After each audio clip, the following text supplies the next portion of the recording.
Hello everyone, and welcome back to another Peppa Pig theory video. Before we begin, I need to thank Star Film Studio, Rondo de Sosa, Bonnie is the Best Character, Linexi, Survey Perv Plays, Manchester U1, Willow the Half Demon Fox, The Screaming Ninja, Mal, and Poco Dots for subscribing.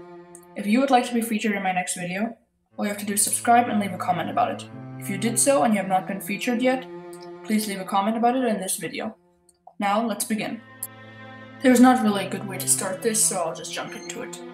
Grampy Rabbit has broken the system. He is, as far as I can see, the only member of the society who has broken through the chains of oppression this piggy society has thrust upon them. For this video, you need to be familiar with my The Hidden Victims of Peppa Pig video. If you haven't watched that yet, you should now. Just a quick review. In that video, I stated that rabbits are a suppressed species and used as cheap labor. However, Grampy Rabbit, Mr. Rabbit's dad, does not fit in with this exactly. Sure, he does quite a few odd jobs, for example running the lighthouse, a scrapyard, and a dinosaur park. However, these are more hobby horses of his, not necessarily public, entry-level jobs that are basic but necessary for everyday function of the society. What do I mean by this? So let's look at Mr. and Miss Rabbit, the other two working bunnies we see in the show. There are characteristics that all of their jobs fall under. These are entry-level, essential service, cog-in-the-machine type jobs that are part of a bigger establishment that without Miss Rabbit or Mr. Rabbit there to perform them, would collapse. This includes Miss Rabbit's cashiering at the supermarket or cleaning aquarium tanks, as well as Mr. Rabbit doing tours at the museum or stamping documents at Daddy Pig's office. The last part are very necessary jobs, such as helicopter rescue, that just generally allow society to move along smoothly. Grampy Rabbit's jobs don't fit in with those characteristics. Like I said, they are more just hobby horses of Grampy Rabbit's. Grampy Rabbit loves making things, adventure, and boats. He went to the moon in a rocket he made himself, for goodness sakes, which by the way shows off by a remarkable intelligence that does not seem to be common in this world. All of these jobs allow him to fulfill those loves and passions of his.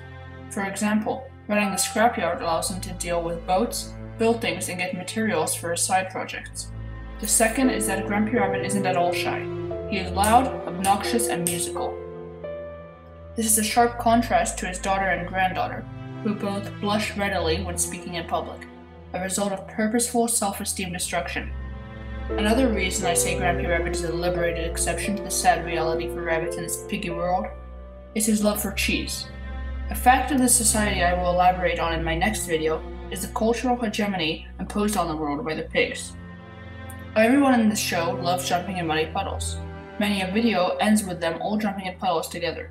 It's the focus of many episodes. This is an obvious allusion to the idea in our world of pigs who love rolling around in mud. But are mice, cat, and sheep known for rolling in mud? No, just pigs. I mean, elephants like to as well, but that's not what they're known for. It's specifically associated with pigs. Pigs, with their love for muddy puddle jumping, has thrust this pastime on everyone else, even those who would not naturally do so. Other species can also have their cultural foods and hobbies. For example, rabbits like carrots, foxes like sniffing, moles and dogs like digging, and mice like cheese. These are all in line with animals' traits and stereotypes in our world, with one notable exception. Grampy Rabbit loves cheese.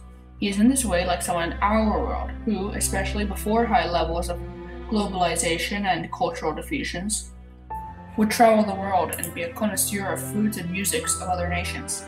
This is pretty common now. Many in America eat sushi regularly, but this is much more notable in Peppa's world. Now we have established that Grampy Rabbit is an anomaly. So why is he allowed to be like this, and how has he been spared from the brainwashing? To address the first question, he isn't allowed to be like this completely without backlash. Every adult in the show treats him with thinly veiled hate. His own daughter, Miss Rabbit, doesn't seem to keep in contact with him, despite them living in the same small town. The second, he is one of the 4 elders in the town. The other 3 are Peppa's grandparents and Madame Gazelle. He may have grown up in a time before the powers that control Peppa's society took control or imposed all of their brainwashing techniques utilized today. He may be taken out soon. The children liked him, due to his good-naturedness and musical inclinations. This is dangerous, at least according to the rulers of this piggy society, because the children are the most easily brainwashed, and the government wouldn't want Grampy Rabbit to give the kids any wrong ideas. Thank you for listening to this video. If you enjoyed or would like to see more videos about Peppa Pig theories, please like and subscribe. If you have any video suggestions or ideas, please comment them. Otherwise, see you next time.